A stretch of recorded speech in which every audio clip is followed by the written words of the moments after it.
Hi, I'm Larry Neal, manager of Reed Gold Mine State Historic Site, and I'm here to tell you about an interesting piece of mining equipment called the cradle rocker.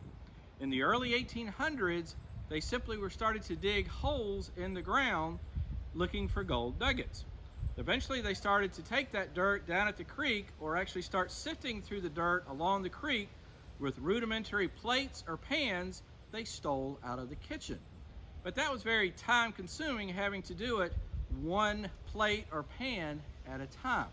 So they developed the cradle rocker, which is right here behind me, and it was so named because it resembled a baby's cradle, which you would have found in the home.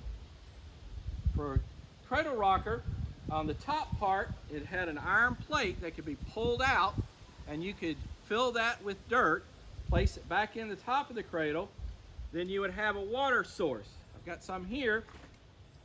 Pour that along the top, and at the same time, start rocking the cradle.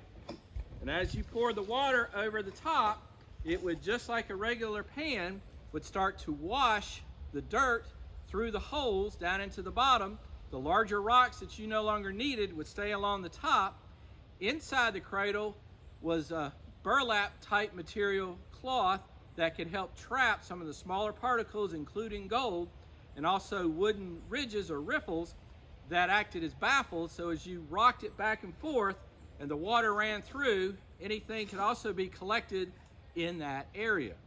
Once you were done with the part at the top, you simply reached in, pulled it out, dumped out this material, filled it back up with new, and started the process all over again.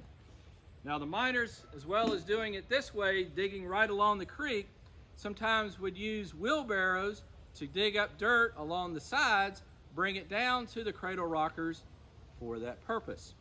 Generally, by the 1850s, cradle rockers are generally used by women and children, whereas the men were working down in the mine.